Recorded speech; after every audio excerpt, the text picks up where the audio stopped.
Jojo. No, okay, just me, fine. Me and I was there as well. yeah. So this is the thing. I don't get to see your cameras until I flick over scenes because I've only got one screen. So I'm just there. I'm like, what the actual shit is happening right now? Hello, how's it going, Lexi?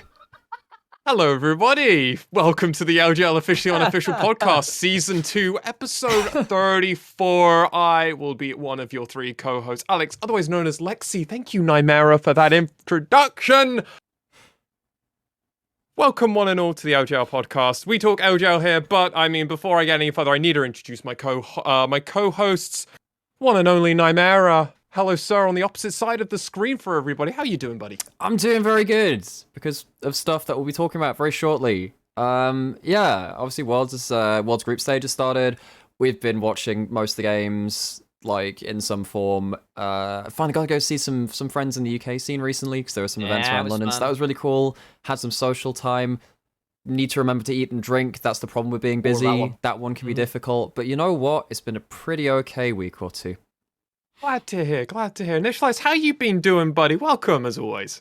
Yeah, thank you very much. It's been really good, but again, very hectic because obviously we had the world stuff. I think all of us have been on various podcasts. I've been doing interviews or prepping for interviews that may or may not happen because there's 300 people all looking for like 15 available interviews and all of that jazz. I did get an interview with Arya via, of course, I think it'd be like Nathalak San as well, if you check him out on Twitter. Very cool. So we combined forces via Jinx as well. So we did get an interview with Arya. Got a chat about, things like him and his move from CGA to DFM and the madness that was and some of the rivalry he felt with DFM. Yeah, Loads of stuff on that front.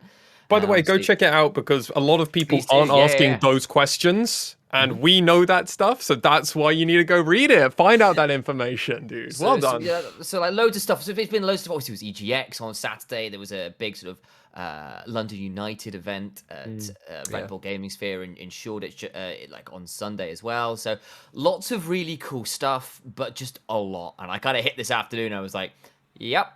Overdone it a little bit, fell asleep with the fattest headache I've had in a while, and needed a nap and some aspirin and some food, and I'm feeling a bit better now, but definitely going to take it a little bit easier tomorrow, I think. What about you, Lexi? How are you feeling? Obviously, I got the pleasure of seeing you two over the weekend at EGX and a bunch of other friends, which was fantastic. Obviously, thank you, DFM, for allowing that. I graciously appreciate it. I've gone back and watched the games I subsequently missed. I imagine you guys have done the same, but we watch every game. But it was lovely to actually just kind of be like, I don't have to pay attention. If I don't want to, I can come back and just marathon it in the background, which is how I ended up. Outside of that, I've been doing some D&D. I've been getting back into D&D. I recently started a very small campaign with a few very close friends of mine. It's the kind of campaign where it's only appropriate because we're gonna do it once every month because one of the guys is in Korea, so time zones are just. Oh, you talked about this. Yeah, you did briefly mention this in one of our calls. Yeah, that's really cool. So that's kind of what I've been putting a bit of my time in. If anyone's interested, I'm currently playing the starter set. It's flipped, but it's got an actual book. Look at this guy. It's a box. It's a box. Oh my! I open the box. Wait, the box. Fine box. Don't open the box stays closed. The box stays closed. But outside of that, Worlds, like everybody in the League of Legends scene, is the most important thing really in our calendar. Yeah. It's what we work the whole year to, and I've been fucking enjoying it, everybody out there.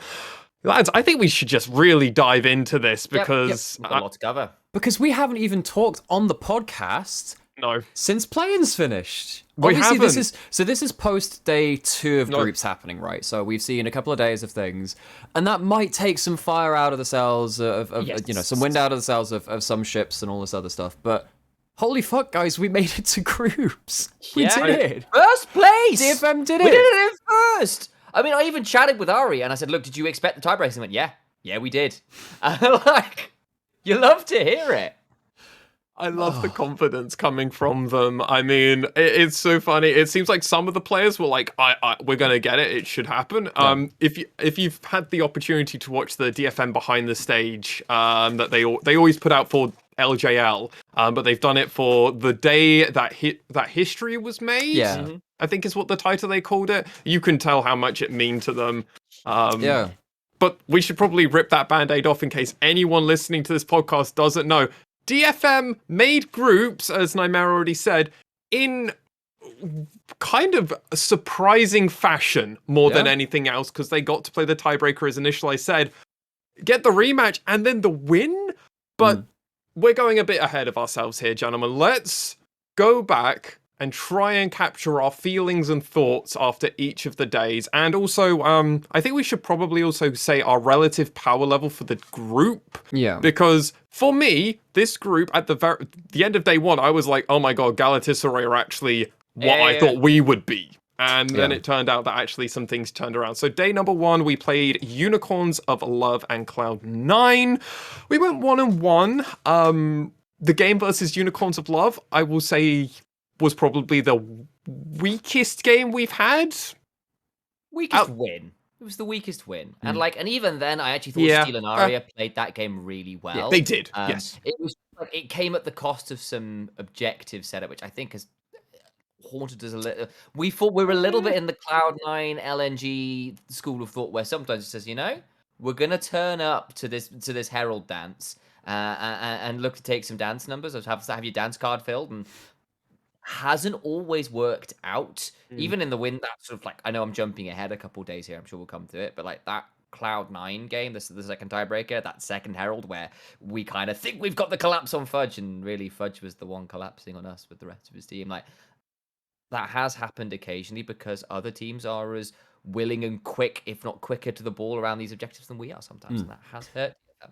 So, in terms of, obviously I could dive into each individual game, but I think the more, valuable takeaways for me is over the entire day, because what we saw from DFM on day one of play-ins was trying to play their regional style, which is play through top side, play through top lane very early into the game, snowball through Ebby having incredible leads, and being able to use that as a kind of a bit of a pressure sink, I guess, in the top side, and say, look, Ebby's just going to be a factor everywhere, right? And actually, even UOL, who struggled in the first couple of days, had a pretty decent answer to what DFM were doing. They didn't manage to stop all of the top side plays working out, but DFM definitely didn't have the cleanest way to just transfer that lead into the mid game, and they had to play through Steel and Aria making big individual plays, which has definitely helped them in the past, but it's not the way they've cleanly won.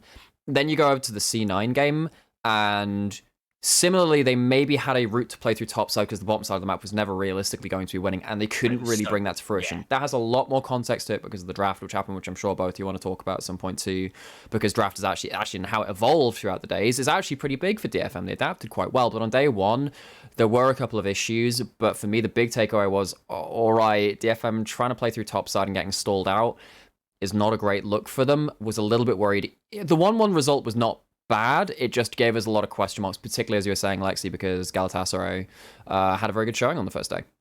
Yeah, for me, Steel pulling out the parkour hardcore really did impress me with the Talon. That really did give me a lot of hope, even when we had a rather impotent loss to Cloud9. We kind of lost on a lot of different angles. There wasn't a lot that was really going the way of Detonation Focus me, sadly, but sometimes that's just what happens. Sometimes you just get kind of steamrolled, and then the lose condition is activated.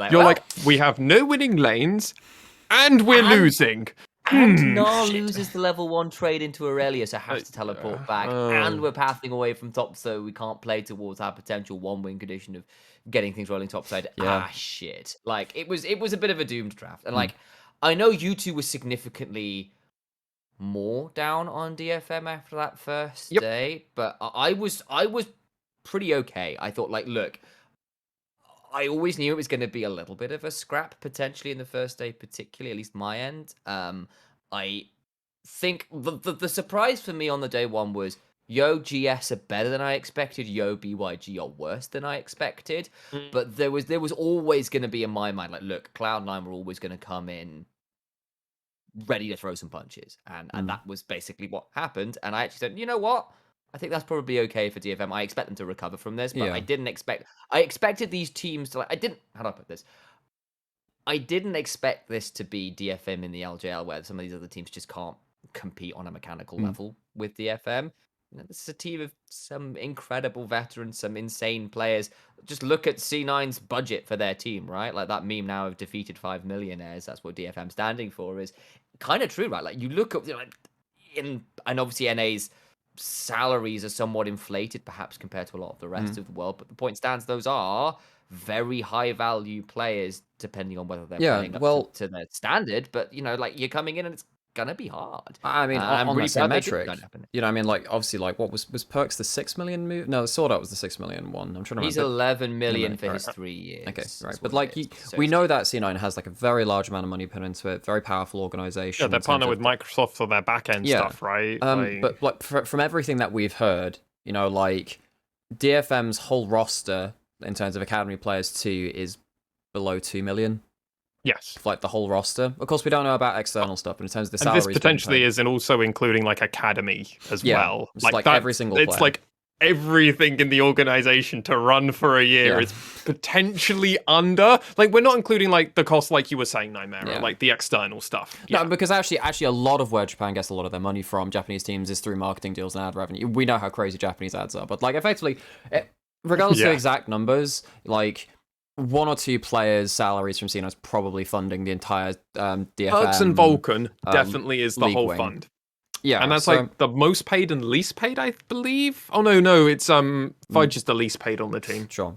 Obviously, that puts a lot of things into context. And I know we kind of strayed away from a little bit from the day one thing, but I think what worried me about day one DFM was it wasn't individually, because I think individually actually everyone played pretty well, right? I don't think that was the issue. Aria, even though they ended up dying in the second game versus C9, or the first game versus C9 rather, but the second game on the day on their famous LeBlanc, still played individually pretty fine. Actually, he's very good at putting out damage and staying safe, and he's continued to do that throughout the tournament so far. Actually, but DFM tried to play the style where they played through topside regionally, but they played that in play-ins and just didn't work for themselves. Like, oh crap, they're really going to have to turn things around in a day or two and change the way that they play the map. And credit to them heading into day 2, they absolutely did do that.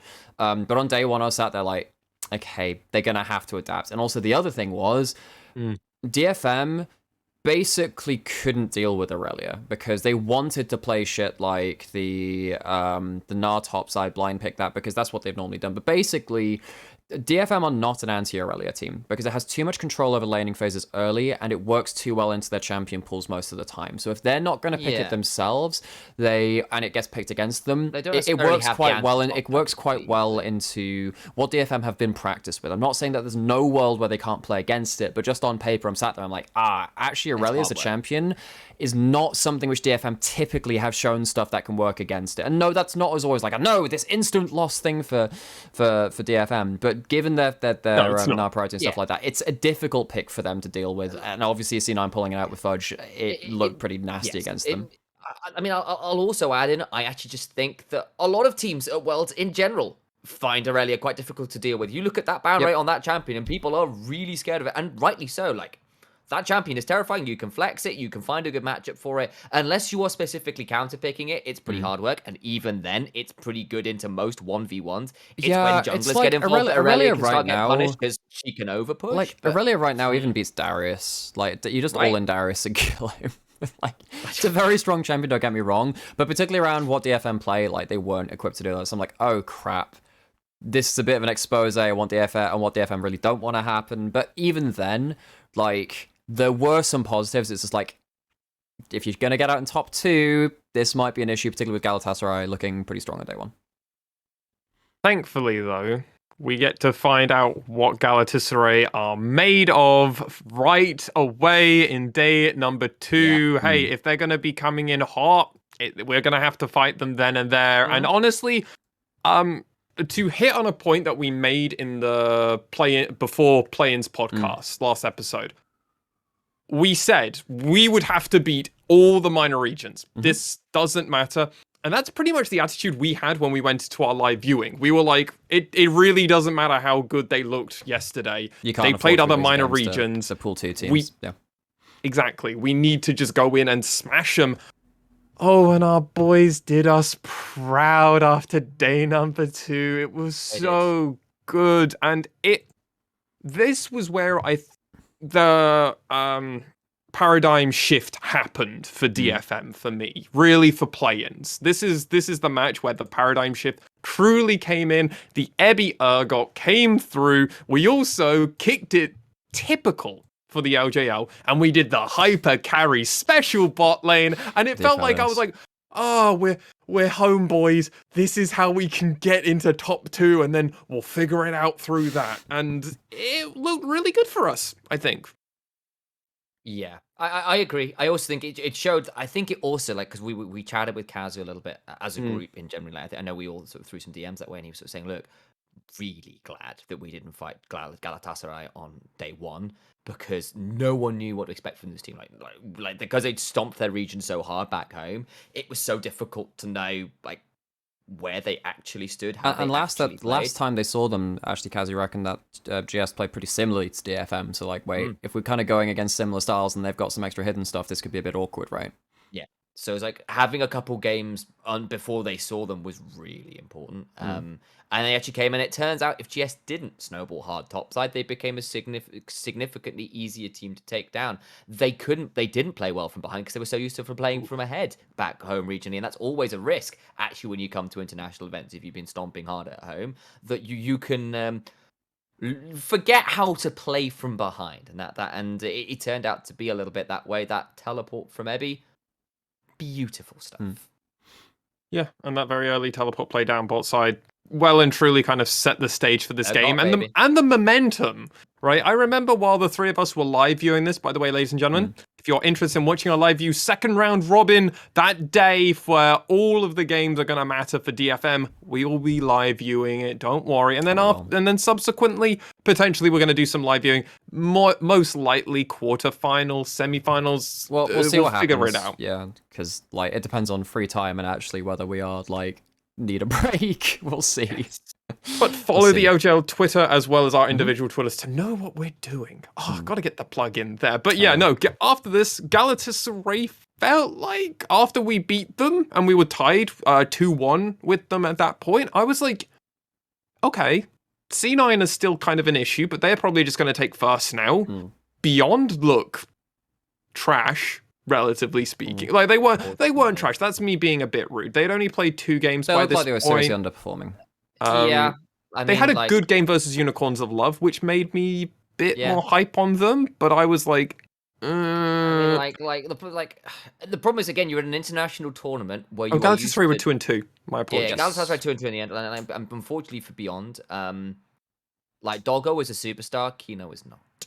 And if you take him off the Leona and the Rakan, his champ mastery drops, and he was very uncomfortable. And his Rakan game was not that confident either. Unfortunately not, no. And unfortunately for Beyond Gaming, it showed. He got preyed on in actually, honestly, a group where there were a lot of strong bot laners. Like Hudapon and Gang, Sven and Vulcan, even GS's bot lane. Like, I know Alive was a bit weaker, but like Zergsting, holy moly, that guy is good. Like, there's no way that guy stays in Turkey after this tournament. I think he might have some off. Like, I think he has some offers if he knows how to market himself. There's certainly some ERL teams out there that should be looking at him, I think. Yes. And unfortunately for the side of Beyond, they were used to having like a bot lane, or at least Doggo, who could carry 1v9, but like when you're bleeding too much gold early on, it just hurt. The meta shift really hurt them. Yeah, but like going back to DFM and on day 2, I think the big change for me from day 1 to day 2 was kind of actually what I thought might be difficult for them to achieve, but I thought they could do, but like it needed to happen, was changing up their early game plans and the kind of like the philosophy of what they wanted to do in a game. I think there were 2 big parts. One was that they weren't playing through Arya. You don't need to give him jungle attention. You don't really need to give Arya individual resources because he's going to get them anyway, right? Arya tends to succeed on his own. And actually, even in the group games that we've had, Arya's been doing all right individually, right? Yeah. Aria is mid Elfari. He will always win in a way. Or at least Except he hold tends even, to actually be able to leverage his advantage on the map too. He's always a factor. I don't think I've ever seen a game where Aria is not a factor. Hearing that, actually. TL? You should probably import this lad. Get him in. boy. Oh boy. Well- Team Liquid Aria. That would be How something. insane Oh would no, that I'd have to roster be a be? TL fan. That sounds like horrible for the mental state. Steve, don't put the wallet away. You can't buy my affections, but you can buy Aria. I mean, we might even have to have a chat about that later because, like, I've We got will. because like there are a lot of questions about the DFM roster after this tournament because there's a lot of things with that really just in general because actually some of them individually have played really, really well. But yeah, individually on day 2, DFM looked really, really solid and they effectively waited for their solo lanes to get their individual advantages. And then play around bot side instead. Basically, play around pressure bot lane, play a 2v2 bot centric, and then teleport your solo laners that are already getting their advantages down there. That worked out an absolute treat for them. It looked like they understood what they wanted to do in the very early game, and that gave them a stable platform to play later on. And that worked effectively 3 games in a row. It worked versus GS. It worked versus BYG as well on the last day. Because actually, a lot of my thoughts on day 2 and 3 kind of intersect with each other. Because it seemed like DFM, like they took one day to go, all right, okay. This top-centric shit ain't working for us. Let's go flip it up and then see what happens if we play around baiting in a play bot side and teleporting down to it. And it worked really well for them. Let me just recap that. So the end of day 2 for ladies and gentlemen. In first place was Cloud9, currently 3-0 at that point. Destination Focus Me was 2-1. Galatasaray was 2-2. Beyond Gaming was 1-2 at that point, and UOL were 0-3. So there was always the chance that if Beyond beat Destination Focus Me, 3-way tiebreaker would be triggered, and that would have been a whole mess of a thing. Unicorns of Love obviously didn't want that. They needed to beat Cloud9 going into the last day so they could at least trigger the tiebreaker, and they wanted Destination Focus Me to also beat Beyond so they can get that. It was like UOL needed 2 things to happen, and one of them was in their control, one of them was in Destination Focus's control. Beyond obviously don't want that, but there was a lot of tiebreakers. Galatasaray going 2-0 and then 0-2 was like a big wipe of sweat for me. I don't know about you guys. How did you feel after looking at that going, oh, thank God this team hasn't leapfrogged us? Oh. No? I mean, like, the win against GS, I was like, sweet, cool. We're still above the pool 2 teams. That's great. I think there was definitely a moment of like, okay, right, this is legit because like there's a lot of sensationalism around individual games, singular days. And after day 1, after game 1, people were like, oh my god, DFM look awesome, cool, they beat UOL, except they didn't realize that UOL had been struggling themselves. UOL then went on to struggle further into the plans as well. And DFM also dropped that game to C9. The roster has been dropped now. Has, which will be effectively the pieces are set going their separate ways, trying to get into ERLs, maybe LEC, and we'll see what happens with that. Understandably. You know, there's only so much room to grow at CIS, actually. A lot of these guys are quite talented, but I mean, this may be a conversation we can come on to when we actually come on to the World's Group Stage proper, but so I'll hold it. But I do think there's a limit sometimes to how far you can grow in a minor region, with particularly the scrims you can get. Honestly, you can be the best players in the world, but if you are only scrimming, you know, ERL level teams, minor region level teams, and slightly above, of course, if you're, you know, potentially got access to some of the other major regions, then you maybe can't get to be as high a level as you could be otherwise. And I think I can understand it's well messaged by Unicorns of Love as well. But it is very effective messaging. I can see that potentially this is an opportunity for the org to rebuild, and for some of these players potentially to find another avenue into success. But coming into go for it, Alex. No, it's fine. Let's move Going into day number 3, we had to beat Beyond Gaming, which we did. And gentlemen, right after beating Beyond, I remember all 3 of us were just like, all right, we have secured second place. Lovely. That's a lock for us. Yep. And let's just immediately talk about that game first before we go into the anonymous tiebreaker match, because quite frankly, we just shut down the bot lane because Beyond had one way of playing the game.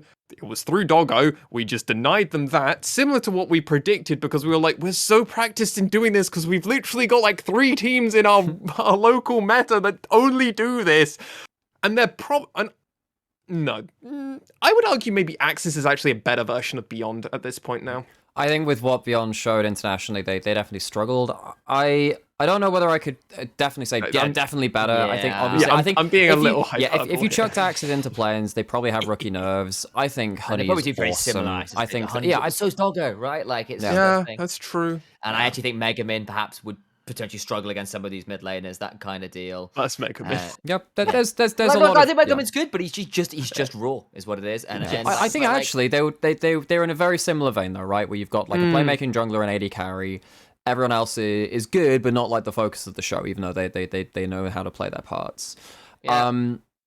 Against BYG, I think it was a little bit tense at points because of the Sylas factor, where Sylas was in a position to do a lot of damage. DFM had like 1 or 2 overdives team fights where I got a little bit worried, and actually this was the kind of game where Arya didn't get to do a huge amount. He was just on the Akali, but he did more than fine, really got to the back line every so often, and the one overdive fight kind of was his fault. I will put that out there. We just went a bit too far, but DFM did what they did against Galatasaray as well. They managed to play around bot side, bring in that early teleport, get some very early kills, except it wasn't the Urgot, it was the Set this time, I believe. No, it was the Urgot. No, it was the Urgot. It was the Urgot. Set was the next one. Versus C9. But yes, effectively, it was a continuation of them playing their secondary style in terms of playing through bot side and stabilizing the 2v2 instead. And that's very important, as you said, to shut down Doggo, who had previously had some very good games. And hell yeah, came out the win. Whoop whoop.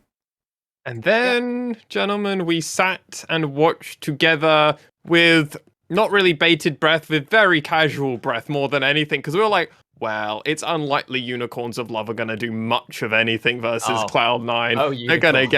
They're gonna get rolled. But apparently, after seeing that we had triggered the chance for them to get their tiebreaker match versus Beyond, I don't know, something awoke in those players, and they beat Cloud9. Unicorns of Love beat Cloud9 in just a banger of a game. Like, they picked the Senna Sion bot lane. They went fasting Senna. It's like they pulled out all the stops for it. Perks had a bad LeBlanc game.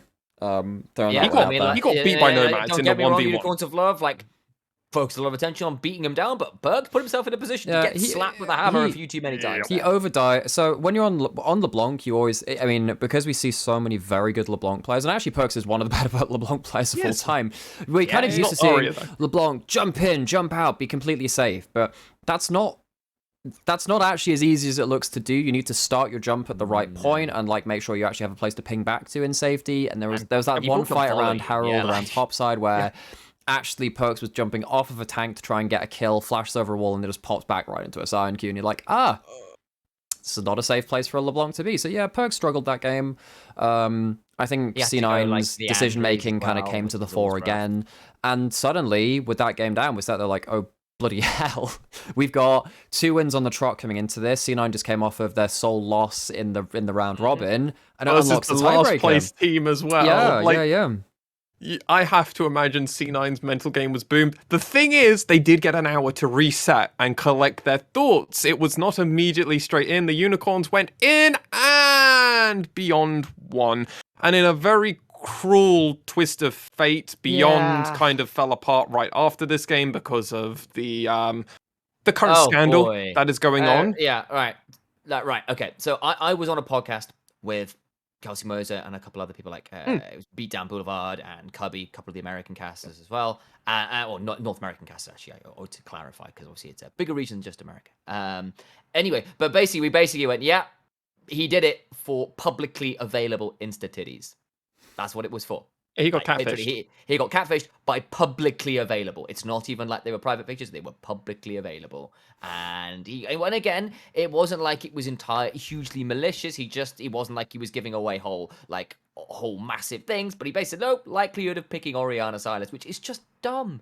It's so dumb. Yeah. It is the most e-boy 18-year-old thing you could possibly do. And I honestly hope he doesn't get permanently banned for this, because I don't think but he needs a very good slap on the wrist. Exactly, and I hope he gets it. I hope he takes the lesson to heart, because that was really fucking dumb. Not much else to say on that one. Yeah, I think the problem is that like Riot hasn't been very consistent with their punishment over this sort of thing before. No, like Renegades, for example.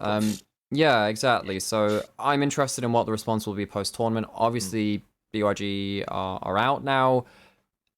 I feel so bad for the rest of his team, first and foremost, and everyone else that was caught up in it, the PCS fans, everyone that follows the team, the backroom staff, because that just doesn't fly. It doesn't fly, because they didn't have a mid lane substitute, they had a top lane substitute, and you had to play versus bloody Chovy of all people, and you got gapped ridiculously hard. So, it sucks. And I also feel bad for UOL in that exact scenario, because if this was found out 4 to 6 hours earlier, they just get instant disqualification, or UOL have to play against the Beyond with the subs and everything, and maybe there's that opportunity there that they win that. Beyond still could just win that and then get smashed afterwards, but it's also like Galatasaray also got screwed over in that exact same way, because they also played against the original version of Beyond, not the newer one. I don't know. Yeah, it's right. But the thing is that basically, because everything's so condensed, you can't exactly say, "Oh, we reversed the result of this match and suddenly blah blah blah." It's too hard to do that. It was so late. And actually, the thing is actually the betting didn't necessarily change the outcome of the match. It didn't really. that wasn't agreeing to throw a play. Wasn't agreeing to throw a match. It was just giving out likelihood of picks. Yeah. Anyway, that is not like the savior scandal from StarCraft, where like organized crime and stuff is involved, and you're literally dropping games you shouldn't be dropping to throw matches and that kind of deal. So again, it's not the same level of maliciousness, but at the same time, like it's problematic. But it's a thing, and thankfully, hopefully, he is the player who's already been investigated and is being actively investigated now. We will find out more, and I guess we'll probably talk about it in the future, because we've already mentioned on the podcast. So if you're interested in finding out what happens with the whole Beyond Gaming scandal and selling of picks and everything, we'll probably update you at some point, because hey, they're also a pseudo minor major. They're one of the weird ones. They're the mini major. I've basically taken to calling them the 2 seed regions, right? Yeah. Because like they're not. I think it's better to call things like 3 seed, 2 seed, 1 seed. I mean, there's obviously this weird limbo where actually NA have had quite patchy international results, but they still have 3 seeds, and then you have got like PSG that obviously had a great win today, and have gotten semi-finals at MSI, but then the problem is strength and depth of region is different between NA and PCS. Lots of different stuff really, but yeah, PCS and VCS are in this kind of weird limbo state where they're not a minor region, but they're not a major region either, really. Especially VCS when it comes to the funding department, something like all that kind of Cloud9 basically could probably buy perks, or they could buy 4 VCS teams probably for for like the 11 mil for like 3 years. They could probably have just done that if they wanted. There is some funding of some of these things. Like PSG Talent has some funding because, as you said, they've got PSG behind them, like SoftBank in for the LJL. It wouldn't surprise me. Someone like DFM or GAM have got, like, because they've won a lot, they've got a certain amount of sponsors, which gives them some capital. Well, remember that like GAM were like, no, Levi wants to go to NA. We want him to go to NA so we can get basically just like realize his dream and stuff. And he went and played on like 100 Thieves Academy. I reckon he made more in that year he played over there than probably the rest of his career. Not gonna lie. Probably. Or and that's depressing as crap, because academy players over there only pay like 50 grand. I mean, if they're big import ones. I mean, remember Dandy and Mad Life played in at a Challenger Series before. But then so did Tally, and now he's just back in OC. Oh, OC is that's true, actually. That's a fair point. Anyway, a lot of money in NA, particularly for players in that kind of region, because VCS is not a very inflated salary region at all. It's quite low cost of living, but low wage in compensation for that kind of. Talking about region. Money and NA, if people are interested, us lovely 3 gentlemen are available for hosting and casting if you do need us. Anyway, we got the tiebreaker match versus Cloud9. Let's go back and actually talk about NA and Japan. Because we did get that win. We did get to play against Cloud9. And lads, it didn't happen in the way. It was very squeaky bum. Blabber was 6-0-4 at one point. Or was 4-0-2. I know it was 4-0-2 was definitely a line. And it was like the 3 of us were... in a lot of emotions during that live viewing. Who wants to take it first from me?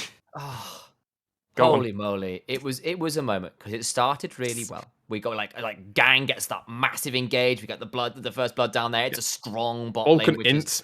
Feels great. yeah, look, like he bandage tosses a bit too deep, and things get a bit dumb, and like it's looking really good, and we've got some kills on the board. We've got the gold lead.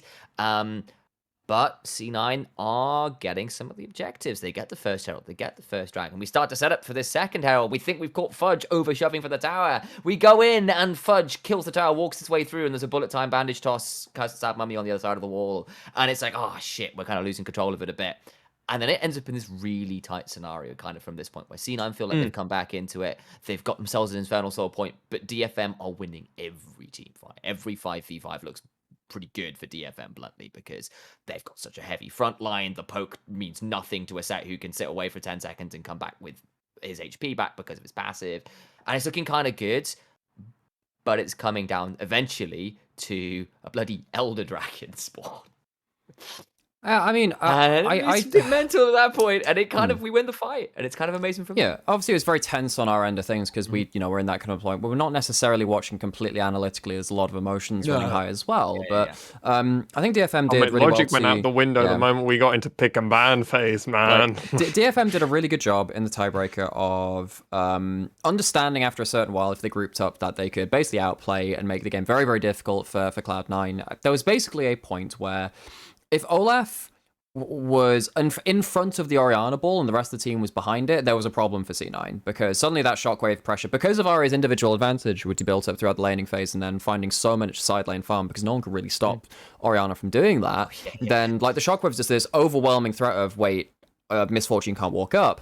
And I think Aria's positioning really was the story of the game for me, actually, from DFM being like, okay, no, you're not going to get a good bandage toss. You're not going to get a good bullet time. And then because C9 kind of committed to those fights anyway and thought that they just outplay, and they didn't, DFM found their way into the late game and eventually obviously closed it out. So I think DFM, they had a clutch factor, which I think C9 lacked in that game, particularly because, the Jason as well didn't do as much as they could do in the late game. And this kind of clutch factor is something that the LJL has never shown internationally before, I would say. I'd say that actually the LJL's never been clutch internationally not before. In international. Yeah, regionally it's a different thing, but I think this is such an extra kind of facet of DFM's playstyle, which, we talked about them being clutch in every single role, and that came out very, very importantly here and helped us help them rather, and those that follow them make history. I also think, I'll give credit as well to DFM for, positioning well in the lead up to team fights. Actually, C9 found it really hard to get good angles into team fights, and they pulled off some really weird kind of flanks that actually ended up being worse for them in the end. And actually, it was really hard to get through the Jin Zhao and the Leona and the set, and then the set ran Abyssal Mask, second or third item to really, to use that 15% damage increase from the immobilizing enemies and that kind of thing. And then the Orianna ball zoning off the Misfortune, you go, actually, that was just very crisp set up for fights, before the fights even began, that kind of thing, where I went, actually, credit to DFM for, yes, you put yourselves in a bit of a tricky position with some of the dragon stacking, don't get me wrong, but at the same time, I will give credit as well for playing out those tricky situations pretty well, actually. Yeah, they also it was great. I think it was an Ashley Kang interview, so I'm not fully sure of this, but it was an interview with Steel. Yep. And his interview where he was just like, "Oh man, I was really worried while we were playing that game. I wasn't doing so well. But then I looked at Arya, and Arya had just hit his 3-item power spike. Yeah. And then I looked at Perks, and Perks had just finished his first one. And then he was like, I think we can win this game. He had this, he was like, this game's not looking so good, guys. I haven't done very well. He had just thought so much about everything else, and then he hadn't thought about Arya because Arya hadn't been with the team. And he just looks at Arya and just goes, oh, you're... Oh, yeah, this guy, yeah. Why did we got an option? But that's kind of sometimes the reason you pick up some of these players, because occasionally you look over and go, yeah, there's a two-star game where you go, yes, but Ebby Zergot, or yes, Udapons and Felios, or yes, this game, Orianna, Arya. That's something you bring with this kind of caliber mechanics. Sometimes you just passively get big advantages if you play it well. A huge part also of that Cloud9 game for me was the fact that Sven and Vulcan have maybe been the most disappointing bot lane from a major region team. I mean, the Fnatic one, you can't really... I know, even then, Fnatic have done pretty Fnatic, okay. I mean, like, considering the this situation... first game was I think considering the circumstances, they're doing better than Sven and Vulcan. I mean, like, Fnatic in general, I think of, like, hard Ranit compared to considering the one change. I think there has been some other issues going Niski on didn't there. play today, did he, either? Niski did, yeah. Yeah, Niski. Well, today? Yeah.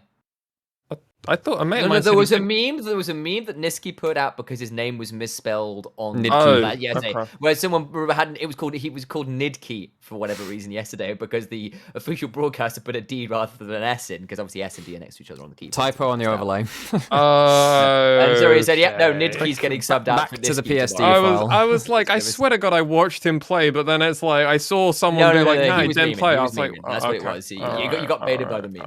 I got baited, but yeah, I don't think Bean has been great. But like, they didn't do a single many scrims with him. He was just there to play solo queue, from my understanding. I mean, yeah, I thought Bean had a pretty okay Ash game today, but like there wasn't too much you could do against like a team which has fallen apart a little bit around the early skirmishes. Kind of go back to the Sven Vulcan thing. Yes. Yeah, I mean, I think that Vulcan looked really, really temperamental, right? Because their first game against us in play-ins was disgusting. They roamed all over us. Yeah. It kind of won every lane for us, for them rather.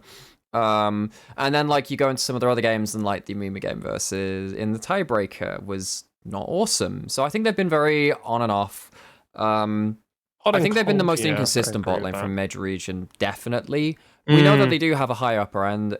I don't want to be too sensationalist about it, but yeah, they're still finding their feet consistently. They're gonna struggle in their group if they don't find it soon with those two, because they will get steamrolled by every other bot lane if they do not. Because while I love Gang and Utapon, it's not unrealistic to say that their opponents in their group might be slightly higher caliber.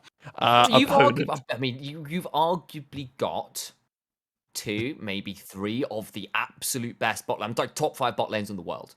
Viper and Mako, Gumayusi or Teddy plus Keria, and an FBI and Huhi who have been absolutely curb stomping NA. That is like as far as bot lanes go, they are nuts. And like, how do I put this? I don't even necessarily think it's entirely on like I think Udapon and Gang can potentially hold their own. I don't expect them to necessarily like I expect those guys to be able to hold their own potentially against those guys. And let me caveat that. But you need to like set yourselves up to be able to do that. And some of the things you can get away with in the playing stage, you cannot versus people like if you were going to have closer plus teleport plus illusion Nami, like basically what happened today, just like go 4v1, 3v1 versus Udapon.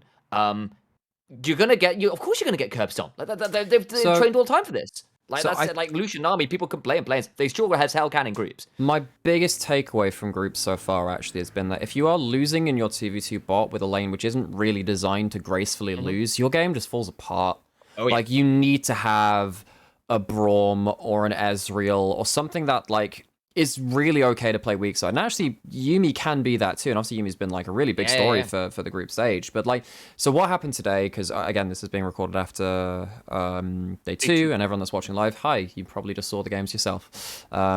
Then we had the Misfortune Rakan lane this time, which is not the most survivable. I actually think Gang played the lane pretty well. I think Utapon overstepped a couple of times and didn't necessarily understand when he was in danger, and then like things went from bad to worse. Kind of paid for Utapon's sins. It felt a little bit. Like, I felt like Utapon was a little bit rattled today. I'm not gonna lie. He was a bit. And like, don't get me wrong. FBI and Huhi made sure to like throw the FBI and Huhi. Sure. You have to seize the opportunity, right? But I think Utapon was showing opportunities in quite a regular fashion, sadly. So this is the kind of thing where I'm kind of sad, like, okay, all right, if you lose 2v2 when you're not really designing your comp to do so, you just lose the game straight out. It's not graceful at that point, particularly because when support get to roam across the map as well, or actually conversely, your support that is kind of wanting to be roaming and leaving AD carry to farm and destroy cannot leave lane. Like, your whole map falls apart because suddenly this pressure you assume you're going to have. You've got to pick your roam timings. Well, this is the thing. You can't do that if you're losing lane very hard, right? Because if you're forced on bad resets because you have died, because you need to the regen or whatever like that, then the support doesn't get to do that. If you get first reset, then yes, you kind of can choose where the player is going to be made next. And actually, that's one of the biggest things about support players, which isn't really talked about a lot on cast. It's kind of hard to pick up when you're paying attention to the whole map. Is first support roam gets to choose where the player is made next. So if the other support turns up in time, actually they've done a really damn good job of kind of finding out where the play is a lot of the time if it's not obvious, right? So if it's like, oh, could maybe go into top river, make a play top or mid, or you can kind of go into the enemy jungle, put a ward down, move with the jungler and stuff like that. That's not always obvious, and the other support has to be looking at the map and going, all right, I assume they're going to do this, I'm going to be in this area, right? Or make a counterplay somewhere else. That's the kind of play which can be very difficult to kind of track. But if you aren't even able to move lane yourself because your AD carries is getting absolutely curb stomped, then that removes a lot of that gameplay which you need from a support at the pro level, which is something which, of course, Gang can do, but couldn't really do in these first 2 games because they were just getting their teeth kicked in. I mean, is this time to talk a little bit about? I'm aware we're kind of jumping a bit here, Lexi, so feel free to pull us back. But like, I'm just sort of also aware, like, it's been a couple games now where, like, actually the DF have been on the back foot for the first 3 levels, where they have been shoved in both games. Actually, like the Graves top got a lot of pressure early on into the Gnar. The bot side as well, like the Lucian army got to push back the Rakan and Misfortune. Mid lane as well, Zoe was doing fine, but it basically meant like, and when Closer skips Gromps and Krugs to basically double scuttle and then get Krugs and Gromp on the respawn, basically. So he basically clears, takes scuttle, go back to the top and clears again. So he gets a big leg on of the Viego and then kind of gets rolling from there. Like, there has been, I think, for me, an element of DFM coming into the group stage and going, oh shit, it's a completely different meta. Like there's been the priorities for first picks that DFM solved are not the same in groups, and then also like the ability for teams to play hyper aggro levels 1 through 3 on things like Graves, on things like Lucian Army, has kind of caught them really flat-footed a little bit. And like, yeah, they're getting 1 or 2 good plays, but I think they've come in with like, oh shit, we're just like weren't ready for this. And like hopefully they can adapt. But it was a bit of an early game plan draft issue with some play with things like also not being helped by like weak side play. This is something that you kind of touched on very earlier, in my opinion, where it does come down to drafting and scrimming and who do you actually get to play against and metas and everything. And without going on too deep into that, yeah, absolutely. This is a very different meta to what we saw in play-ins. And there was the assumption of this, and it turns out that Enchanters and Yuumi were huge. And the fact is, because Homeway Life and LNG were in the same group, they didn't actually have to show any of this magic. It actually hurt us in hindsight 2020. It's lovely to have this and say, oh yeah, we still get first place, but because those 2 teams didn't get pushed remotely in their group because they played each other, and then after that they just stomped everybody else. And I'm being polite with saying stomped because they were by far the best 2 teams in play-ins. DFM was probably 3rd, and Cloud9 losing to us pretty much put them at 4th. Guess what? 4 teams can only get out, and that was the 4. I mean, it's also worth saying, I wonder whether HLE might have been worse than it. We're not that far away from us, actually, because you've seen them in their 1-on-1 loss. Their loss was pretty awkward today, actually. I would still say our loss to T1 was probably worse. Oh, well, yes. I mean, like, I will... We got booty blasted, blasted.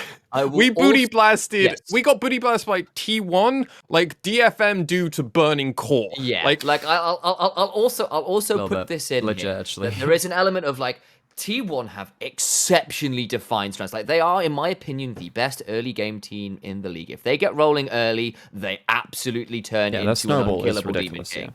Yeah, like there is no other team that could, like, if they take an inch, they will take a mile in the early game. They no have other team in the world who knows how to ride that ship, and Faker is very good at telling the ship how to go. And you're asking like people like Community and Carriers, like, okay, you've got lane, you get early advantages in lane and get to build 10k gold advantages off like that. Those guys can do monstrous things, and Cannon with like attention on things like Jason Cannon is terrifying, right? The other side of that coin is that if they do not get early game advantages, they can be you can manage them quite well. A la their game versus EDG today, because the EDG vision controlled the hell out of T1 and they couldn't make anything happen top, and the responses were really, really good. And similarly, that's what Down1 did to FPX as well, actually. Tian's been really struggling in the same idea. Exactly. And like, but I will basically then say that, look, okay, DFM played like hands down, they ran straight into T1 strengths and got wrecked for it. Like that's not necessarily me saying basically that's me saying like I don't necessarily think that is saying DFM are bad. I think basically DFM came in and handed handed a bit of an early game lead over to T1, the best team with an early game lead. Like there's an element of that going on as well, if you see what I mean. I mean, for me, I think we are also starting to see a little bit of a player diff now for DFM. Yeah, sadly, and that was going to happen at some point. We got player diffed in down again when Down One played us. When we played Down One over in MSI. Yeah.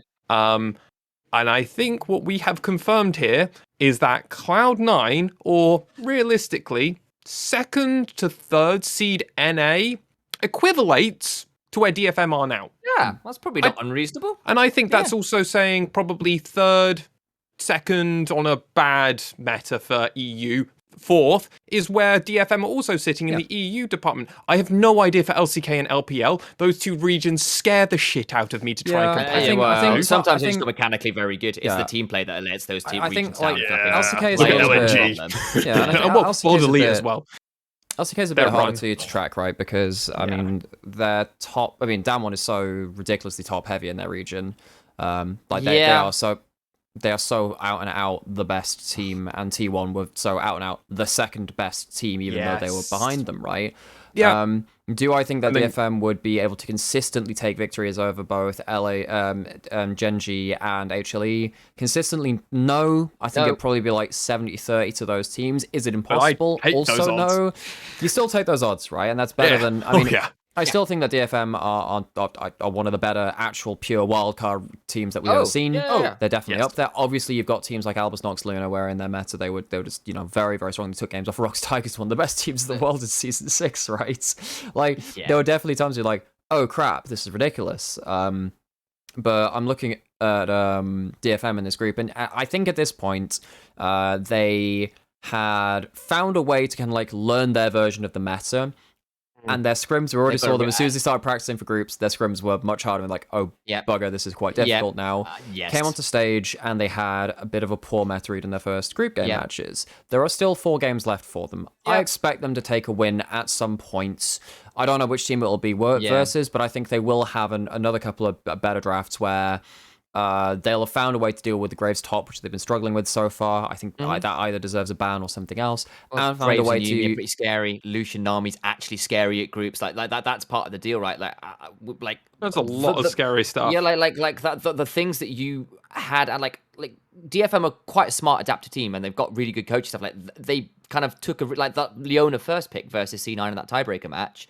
Was really smart. Like, it was like, okay, actually, that's a really big takeaway from Vulcan. It's really strong in the meta. It counters MF somewhat. Gang's really good. And it's like you tick off all those boxes. You go, it's a fantastic first pick. Like that kind of thing. They haven't figured that out for groups, I think, yet. And I always kind of talk about the Graves there. I think there's also an element of, like, take the game versus 100 Thieves today. Considering how far behind we were, like, some of those mid-game team fights and stuff were actually remarkably close. And I think the hopium copium's bleeding through for you, mate. Sure. It's my supply. I've turned off the gas a bit. And I agree. But like considering, I was going to chat about this, but then Sam started talking about the more Yuumi side of things, I guess. But like, my initial thought was, okay, all right, they don't really know how to stabilize their early game, and DFM, that's exactly it. If they stall out early, can struggle to get that momentum back. I think that if DFM come into team fights on even footing, they do look strong. Actually, against 100 Thieves, they kind of identified that they had some winning play patterns, right? Where 100 Thieves couldn't cancel a good misfortunal unless they had Tidal Wave. If the Tidal Wave was down, 100 Thieves also were pretty good at realizing that they couldn't stand and fight. Didn't stop them from getting picked off a couple of times. There was that last Baron start, which eventually led to DFM like losing the game. However, I think even then, maybe their logic was, this doesn't get any better than this. I think they were a bit trigger happy on it. I think they could have reset, take the gold, which they just earned, come back out on the map, blah, blah, blah, blah, blah. But they were worried about Elder, lots of different things. But it wasn't like a complete shutout on day 2. Bot lane was an issue. Graves top was an issue because none of the matchups which DFM are currently playing are really good into that. And that gives Steel basically just Ari to play around. And we already kind of talked about, you don't necessarily want to play through Ari, you want to stabilize the rest of the map. So, because Ari's already going to get his advantages anyway, I think that with 4 games left, we're going to see a marked improvement from DFM.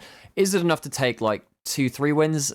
I don't know about Unlikely. that. I think that there will be one win, at least in classic Blue Shell fashion, though, and I think that'll be very fun to see. And again, like, I think this is important to say again, like, just because they're getting stomped in groups, that does not make us any less proud of them. Holy shit, I'm proud of DFM. Like, the fact that they made it here is ridiculous. And actually, being a Plains team and having the other teams, like, seeing your games and being able to prep for you, it's a difficult thing. It's a difficult scenario, particularly when you've had to do your own problem solving, and then they get to, like, counter problem solve and come with a different read on you. It's really difficult. Exactly. But DFM still made us very proud, and I do expect them to turn things around in some fashion later into groups, and hopefully we'll see a really cool wildcard special. Like maybe one of the issues of having a meta that actually is so wide currently at the World Championship is that actually people can come with the counter to your meta, if you see what I mean. It's not like it's Worlds previously where like, okay, this is kind of the constraint meta, and you don't have as many options into things because not as many things are good. We're coming into this world and going, Graves, Yumi, Leona, Misfortune, Lucian, like the list of really good champions guys goes on and on and on. And like, that's scary when you've got teams who are good enough to really push people on that. And that's pretty rough. And like, I'll also say that maybe if DFM had started groups and was scrimming those teams to begin with, they would be a little less like, it would be perhaps a little less of a shock to them coming in. But that's the way it is. And, T1 game was tough. The 100 Thieves game was tough early, but, you know, credit to at least putting up a fight later on in the game. But, you know, it's unfortunate a 0-2 start. And, like, I'm still proud of them, right? And they've done a really good job, and it's not over yet.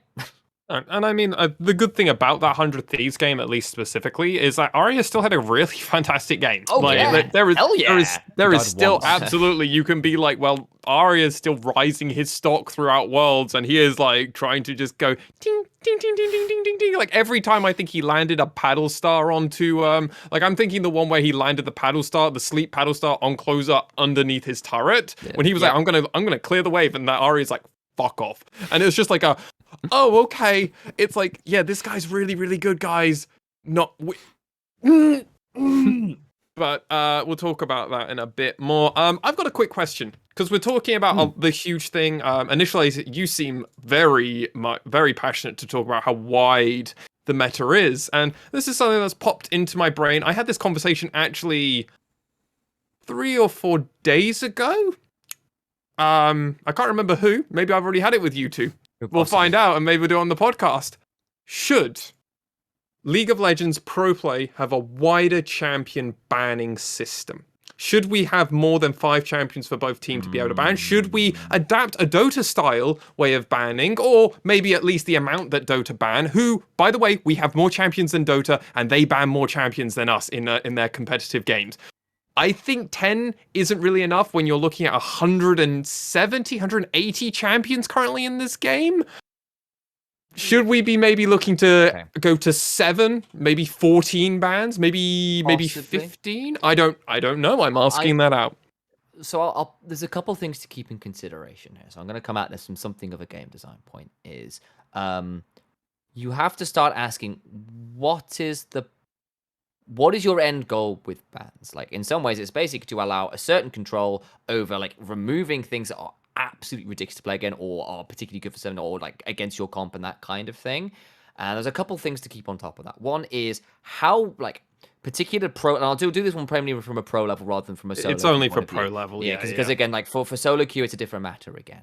But you've got to keep them, like, at a pro level, like, how consistently wide is your meta? Because actually, if your meta is constantly shrinking and widening, and actually you end up in a meta where there aren't actually all that many top tier champions, and having lots of bans might end up actually really impacting, like making it even more unbalanced. Because suddenly one player gets the one remaining good champion, everyone else is like, well, this is shitty. But isn't that the strength of red side versus blue side instead? Potentially, but then the question is that actually something you want to encourage as a game developer, right? Like, do you actually want to encourage that kind of scenario, or do you really want to have it where, like, if you've got a consistently wide the end goal is the number of individual champions in pro play, right? That's something which Riot that's the end goal. Riot has very much valued that in its world statistics. It says, oh, this is like the most diverse meta for X worlds and stuff like this, right? Basically the goal would be, all right, okay, more bans means that the top tier champions, which are crowding out other ones, will start to get removed, right? Yes. But the question is, like, can you fit that into the existing like ban system that Riot has? Do you have 3 second round bans instead, or something like that, right? I mean, I think Pro Play's banning and picking system should be like, if we discuss the idea of adding more bans, I think you also have to consider at least looking at changing the format in which pick and bans is done. I do agree with that idea. Actually, and like I'll also say, actually, there's also an element of like, do you really want that? Maybe, like, actually, the point is, I don't think champions are getting crowded out particularly at the minute necessarily. I think we've got a champion gluttony at the moment. Actually, And I I'm think not sure- Riot I'm- need and to I- slow down with the champions because too much shit is broken. Well, I mean, I actually don't Power mind creep's from real.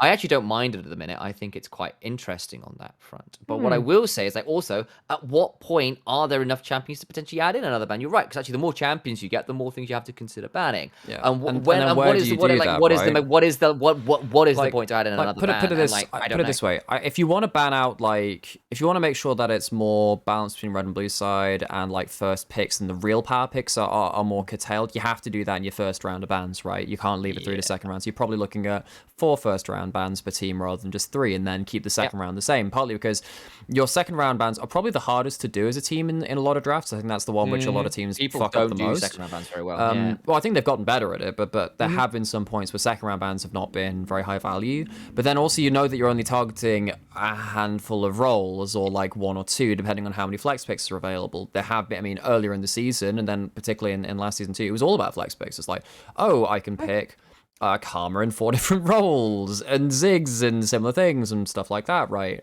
I think that we do have a decent amount of champions right now. 157 are currently in the game. Yeah, I think that in terms of like our pro meta, I think things are all right. The problem I have is that champions are being released quite often, and they tend to be quite meta defining in their own way. Like when Vex is available, I am sure Vex is going to be played as a bot lane mage. Like, I'm sure they're going to come out at some point and do that, just because of what's happened on release and the interactions that they have. And when you've got like 4 or 5 of them happening per year, I mean, who did we have this year? We had Yone at the very start of it because it wasn't available at Worlds last year. We had, Gwen was this season as well. We had a whole load. Samira wasn't at last Worlds, but she's now. Yeah, so we had Yone Samira, all sort of stuff. And like, we've got a whole load of the champions which like will define the meta for a certain amount of time, right? And like, particularly with the item rework changing everything, like, it feels like there's such a backlog of stuff to discover which is broken or unhealthy that they haven't necessarily caught up to date even at this point. And I don't really know if there's a good way for them to match up with that backlog very quickly, actually. And I think that... So since last World, Yone, Samira, Seraphine, Rel, Viego, and Gwen. And then we've got 2 champions. Akshan and Vex haven't been played, but we all know that Akshan's giga broken in solo queue. Literally all of those picks. All of those picks have defined the meta for a certain while. Like Gwen on release, Samira when she was super broken, E into allies and stuff like that. Viego, obviously. Like, so many of these champions define the meta in their own way, and the question is, like, how does that work into, like, trying to settle the meta and then bring in more bans to try and artificially... Oh, not artificially, but, like, try and widen the meta in another way, right, outside of just what's strong in-game. Yeah, I mean, like, I will play... I also think, though, however... that one of the reasons why League of Legends hasn't dropped off a cliff, say 3 years ago, which was constant change, is actually the constant change has kept things fresh, and they'll keep doing it because, unfortunately, for for as awkward as it might make it, actually, no, League just keep fresh. The question is, maybe some people drop out, Pro? you bring more people in, and you yes, people's like interest will drop and wane depending on whether they appreciate the meta or the champions, but it keeps things fresh, and that is actually quite important for a game that is intending to keep up its longevity. And I think that will continue to happen. I largely think from a sustainability point of view, that is no bad thing. I will say that there also you do need to be... I kind of agree that potentially they went a little bit too hard on the champion releases this year. They're like, I actually think most of the champions were pretty cool. Cool, but are they like good for like pro viability and yeah, that's a different question, a different metric. And I would have. Well, it does tie into it quite strongly, which is why I think it's an important question, right? Yeah, I think. I think we're having just too many champions come out. Potentially, I'll be honest. potentially, I think, I think we could easily have 2 less. I think you could easily cut Samira. 2 less. I think you could cut Samira, and let's be real. Actually, no, keep Samira. Push back Viego and Gwen. Don't release them until you can release the Ruin King game. Keep all of that stuff back. Like, I know their whole plan's got it, if anyone can do it, it's the $20 billion company that made 20... Actually, no, 20 billion in the last year Riot make for Tencent. They could push it back. They could afford it. Yeah, and there's like... that. I know that they've cut down on like... just like purely visual updates and stuff like that, but obviously there are a lot of champions kind of waiting in line. That's now got its own team. So that's good now. Yeah, I mean, it's difficult, right? Because you have to balance like the shiny new things which interest people, and then also like you've got to keep the content grind. That's a big deal. Yeah, you just have to do that, right? And obviously, lockdown has changed a lot. I'm interested in seeing how things work post-pandemic. So we might even have to wait like 2 years for things to kind of get back to a sense of like normality and stuff like that. But yeah, in terms of like, it does the meta like have too few champions? No, not right now. I think that actually we do see a lot of different stuff. There are a lot of champions which haven't seen pro viability in a long time, and some. I mean, obviously for me being an Ari main, I'm kind of sat there like, hey, I'd kind of like to see Ari played at Worlds again one day, because that's probably not going to happen. And not with metas adapting as rapidly as they do, players don't get the opportunity to actually start problem solving, and you can't actually like I was having this conversation yesterday with our producer Reed and our admin Chimo, and I was kind of saying, I understand everyone hates the Yuumi meta. I get it. I do get it, even though I have been sinned for playing Yuumi a bunch, but that's just because I want my own pet cat more than anything else. What about if we actually had a Yuumi meta where everyone was actually allowed 6 months to try and problem solve and figure out how to beat Yuumis? Like, actually a proper like grind. I know people don't like doing that, but like that's how Smash got to where it is now, because we've problem solved I mean, like, very much. That's the other extreme, right? And like, Smash still has a very tight core community. But I think for the way that League of Legends, it's a different game completely. Though, like, I think Riot have committed to the patch cycle and development cycle they have. Yeah, and I think there are actually a lot of bonuses to that too. Like no, don't I get agree. me wrong. Agree. The big patch, small patch cycle thing is all right. Actually, I think the turnover we have is potentially very good for it. I think another way you can kind of angle it and say is like, actually maybe have more and this kind of fits into like the whole play-in system and the international, the structuring of international competition, is maybe have more open tournaments and stuff, right? But that's not something which Riot have particularly wanted to do before. They shut down. Well, they're testing it with Valorant at least. So at least I think it's difficult, right? Because they want to have very strong regional identities, which has a big bonus to some things, but the way that they're doing regional identities doesn't cater to a lot of the world still, right? I mean, CBLOL has a great individual regional league, but doesn't do great internationally.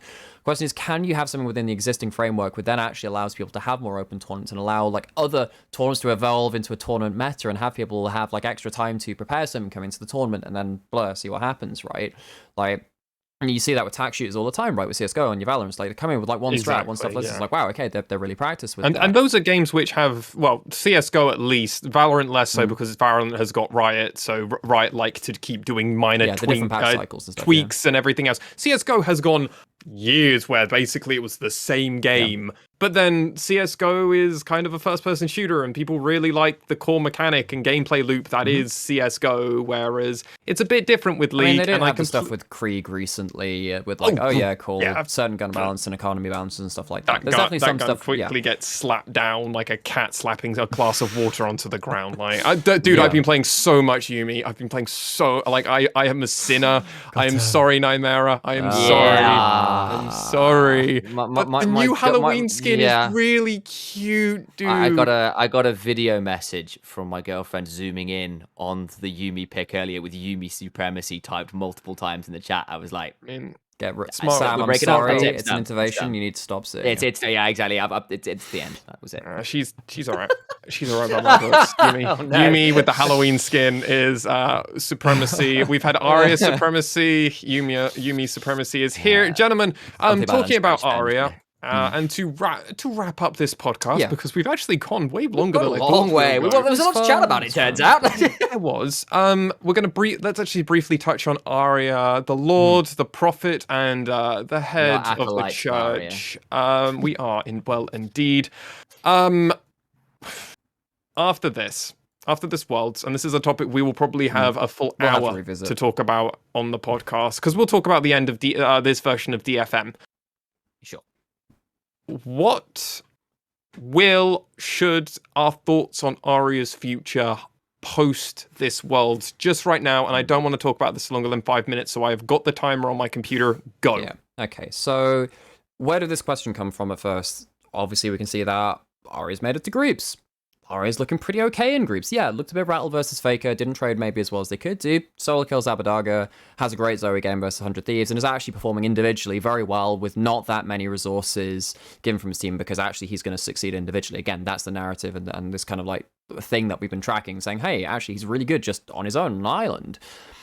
You can do that, though, from the LJL, but if the team's falling around you, it looks a little bit bad in some ways, because you're looking at this and you're saying, sadly, as much as I love Arya being in the LGL, it feels like a very much big fish, small pond situation. We know Arya is going to get offers. We know Arya probably already has offers, let's be honest, right? Question is this now a point where you can show this, your stock market's high, and say, jump ship? Not jump ship, but now's actually a good time for you to part and say, actually, yeah. Let's go put you into a development cycle in LPL, LCK. Look, yeah, if you look around and you see some, like, I think there's potentially LCS teams that could think about giving him an offer. I think there's LPL and LCK teams that could think about it, maybe some EU teams. And part of it as well is, like, what does Arya want? Because there is absolutely an angle where he ends up stuck in, like LDL hell, if you know what I mean. Where, like, he's in the academy hell of LPL and just in the grind there and never really gets out. And that would be, like, not what he wants. And I can see the angle where that isn't a choice he wants to make. But actually, the other thing is, like, actually the LCK is, like, you know, he might want to join a pretty decent team, you know, like, right, you know, you can understand why he'd want to do that. But, like, actually, if like he's not getting, like, if he's going to, like, one of the bottom tier LCK teams which don't really have much opportunity, maybe he doesn't take that. And, like, those are the kind of decisions he'll need to make. Because, I mean, there is absolutely a world where he says, you know what, I have loved living in Japan. I've loved working here. I think DFM and their team is still really good. And I think, and you're likely to go to Worlds again, actually. Yeah, you're likely to go to Worlds again. And actually, it's also one of the ones that after this one, we're getting scrims with some LCK teams and LPL teams more regularly. Then maybe you can maybe you do get to say, actually, our practice is better. We're still going to get to Worlds, and then I can try and go further. And like there's lines to be drawn. All right. To play devil's advocate, because you need to here. DFM were already making Worlds before Arya. Like, Arya coming in, that was already, like, kind of a surefire thing, right? Like, this is for like him, making groups and doing better, right? Isn't it? I mean, for sure. But how much of this roster is still going to stay afterwards? There's a good chance Gang and head coach Yang are going to be gone after this. Yeah, there's military service. Yeah, no, and don't get me wrong. Yeah. We already know, because I'm going to hint something towards which we're going to talk about in a few minutes. Reiner is now no longer on B3, so that could definitely, you could throw Reiner straight onto DFM, have Arya stay in. That's a team that I expect to make groups, by the way. I think they could actually run it back. Yeah. Reiner is very, very good. Think about picking up Secret, right? Like that kind of option or something. Proud is another option. Yeah. Yeah, I think, like, I do think Gang is really good. I think that, sadly, and I think that any support you chuck into DFM over Gang is still going to be a downgrade, I think, actually. It will be. He is the best player. He was probably the best player on that DFM before Arya entered. I think actually, even with like the games he's shown so far, he's been, even in groups, actually, I think he's been all right. I think the trading that he did in lane versus FBI and who he was not really on him, I think it was Youthpon getting caught out a little bit of position. I feel like Gang was actually the better lane out of the two. Yeah, Youthpon had a rough day, and whatever. We hope he improves and like he learns a lot from this, because it's really good experience for both of them, right? But so there's this balancing of factors of being like, all right, Arya could individually probably slot into, I would say, even a mid-tier LCK team actually into all right. The question is whether there are openings. And the big question is, could you slot in anywhere else worldwide that would get you to Worlds? And do you want to be at Worlds next year? I don't know if there's an LCK team that you could realistically do that on. LPL, maybe you can slot in for someone like Cryin on RNG, but the problem is then they actually have a full Chinese team right now. There'll be language issues. You might be able to go somewhere like Suning and go in for someone like Angel, but even though they've lost Sword Art, that's a team which actually potentially could do quite well with Aria involved. There are options there, but even then, that's quite inconsistent. Now, LJL, I don't think you're going to have as good training. I don't think you're going to get as much development, but you are probably going to make worlds. Are you going to make play-ins or make groups? Actually, if VCS are back, it's pretty rough even making it to groups, actually, if VCS are involved. So the question is... Agreed. There's a lot of different stuff in there, right? Which is why I thought it was an interesting question.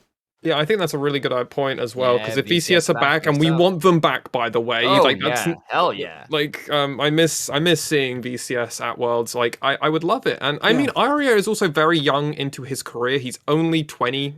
He's played his whole career currently in the LJL. He's played his whole career there. 2 years 5 CJ, minutes is also DFM. up now. Yeah. So I won't go any further on this topic, but I think it's definitely something that was worth us mentioning and talking about, and we will go into far more detail. There's an option that he could go to NA or EU as well. Remember, EU, while they've pretty much done that, Hyrit did go over and played for Misfits and had very good success. So who really knows where any of these players, where Aria will go, and potentially other members of DFM, because who really knows where everything will go? Gentlemen, I want to round us off with our final point before we ask our lovely Twitch chat, or if our Discord has any questions. I've honestly not looked, gentlemen. I'll be perfectly I will go honest. look now quickly. V3 dropping their full roster, meaning that the ADC of V3 Academy, which his whole big deal that he wanted of Marble, he really wanted to play with Reiner, isn't going to have that option. The whole V3 roster has been dropped. I feel especially bad for Reiner and Ace specifically, as they had been in that team for the long haul. Yeah. Ace especially had been with that team. He was a big part of bringing in Boogie and bringing in Boogie first, because he had played against him in solo queue, and then Boogie then brought in Archer, and they had that whole crazy run and everything. Now, Mara, coming over to you first, what's your thoughts? I think that trying to keep the magic of the Academy roster alive is quite valuable. I can understand that. Outside of that, 12-0, did they go? 40? It was 12-0 or 14-0. They did very well. They didn't lose a single match of all Academy. Yeah, so they had that streak, and then also, like we said, we've alluded to it before. V3 have done well internationally on the Academy stage, right? But there is a level of experience on the real shot caller playmakers of the V3 main team, which has now been released, which I don't think you're going to replace easily. And I think that does come down to Cog, Ace, Reiner. Like, Cog finally got out of Elo hell, for God's sake, and now he's going to have to put back onto another roster. I would say Cog is confidently the second best top player in the LJL. Actually, in some matchups, I actually think on some champions, he's better than Ebby, right? He plays stuff I'll like... always fight you with the Kinatsu. Oh, Kinatsu's definitely up there, the guy will get there eventually. He's a top-tier top laner. You look at Cog when he's been able to play stuff like the Volley Bear, when he's been able to play stuff like the weirdest stuff in top lane. Kennen, he's an actual Kennen player, right? Whereas, like, basically no one else in the LGL is. Maybe, like, Rafe Archibald's out every once in a while, and maybe used to do historically, but hasn't. When done he's for a very long allowed time. to, is more than anything. But there are some players that have been dropped, which I feel like would have been very cool to see them integrated to a more rookie team and do actually what Axis did this year, bring in some talented rookies, but build around a core of actual experienced shot callers with, in this time now, world's experience in the case of Ace and Reiner. I feel like this is a gamble, and I almost wonder if it's monetary, not keeping the more experienced players. Because actually, I feel like it's got to come down to contract disputes or some shit like that. That's completely speculative, by the way. I don't know anything about that. But I'm just looking at the logic of it, building a roster. I feel like you'd have a stronger on paper roster, keeping a couple of those core parts. The core parts of that roster. I see the, because probably what the decision making comes down to is like, look, this is a team with a lot of promise. They've been doing very well against, so we hear, a lot of like very good international like academy teams and the rest of it. We've already got this roster with synergy already built in. We've been developing them for ages, and they are cheaper. Our team kind of didn't really work the way we wanted it to towards the end of the split. So probably making changes anyway. I don't completely like that angle from a management point of view. I totally see it. I totally see it. They actually were pretty good, and then they lost to Axis, who were on a tear anyway. Like, I don't think that V3 team ever beats Axis if we played 100 games. I think Axis still win like 50 plus right? Maybe get they the just think they've percentage. hit the ceiling with that roster. Like, this is as good as it's going to get, and we want to do better. Whereas actually, this new roster is maybe they won't be quite good enough in spring, but come the end of summer or this time next year, the year after, even they might be there. So it might also be a call saying, we won't win with this roster ever. So we need to make changes anyway. So let's stick with a roster that is cheaper, that already has synergy, and we think has a really high ceiling. But 2020 Rhino was second best player in the Really region good, but behind Boogie. but on Set and Thresh. That's true. Oh, no, I'd set Thresh, Nautilus, Tom Kench. Guy had a large his champion Nautilus was a little weaker, but I agree. in 2020, I think it was fantastic still. I think it's going to be more important than anything else is that we Rel in continue to spring see too. those three Japanese players of Ace, Kolkog, and Arena still again. Hollow, I liked seeing you, but you didn't blow my world away. It might actually be better for the LJL if they split up and go to different teams, thinking about it. Potentially, yeah. I think there are some very big tenured players here. I do like the fact that this is an all Japanese roster. I do actually like that because that means if there is one part of this roster that is just fucking running it down continuously, you get to go, Unica, you're running it down again, just like you did for Crest Gaming Act, did you? Well, we've got a Korean jungler coming in for you, buddy. Wait, and then blank with the steel chair. Oh my god, that would be so. Oh my god, that roster would actually be kind of sick because Yu-Gi-Oh was well and truly smurfing in Academy. But I mean, it's an important one. We will talk far more about it when we hit off season, ladies and gentlemen. Post Worlds, we'll talk about everything. But, ladies and gentlemen, that is going to be the end of the podcast. Now, I'm looking. Have we got any questions? No, not in the Discord. I've got anything in chat at this point. Sick. Well, that means, gentlemen, an episode that went way longer than I thought we were going to do. In all honesty, I thought this was going to be like a 45-minute episode. I struggled to get compo, and then we're at an hour and 20 minutes with the stream. It is us. It is. But I'm actually going to cut the script as it would be, ladies and gentlemen, here because I think it's perfect. Thank you very much, everybody, for listening and or watching. You can find this podcast on YouTube, Spotify, and everywhere that you get your... SoundCloud? Not SoundCloud. Fuck SoundCloud. I listen to SoundCloud. Will never die. It's still installed on my phone. I just love this meme too much. You look at it in rage occasionally. Why am I not allowed to post to you? It's been really good to catch up officially about LJL stuff. Officially, unofficially catching up about stuff. Yes, of course. You can find myself, Mars1 on @Mars1 on Instagram, Twitter, and all those good things. I haven't got anything to plug because I'm probably just going to be watching Worlds most of next week. Subscribe, and leave a comment because it's nice for us because this is a really big time for us. It's great that the LGL is relevant, but yeah, I mean, anything Which primes?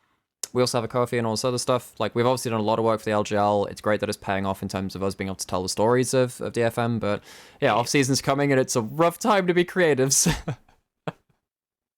Nymera, as you were just speaking, where can people find you? And have you got anything else you'd like to plug? I'm on @Nymera on Twitter.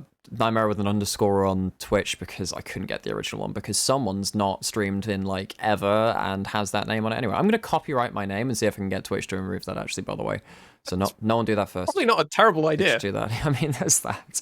But yeah, I'm mainly doing stuff on my Twitter, doing a couple of breakdown videos on YouTube in terms of post-day stuff. But since the LJL's not playing quite so much, I mean, I kind of did that for plans. I don't know whether I'm going to do it for the rest of the tournament.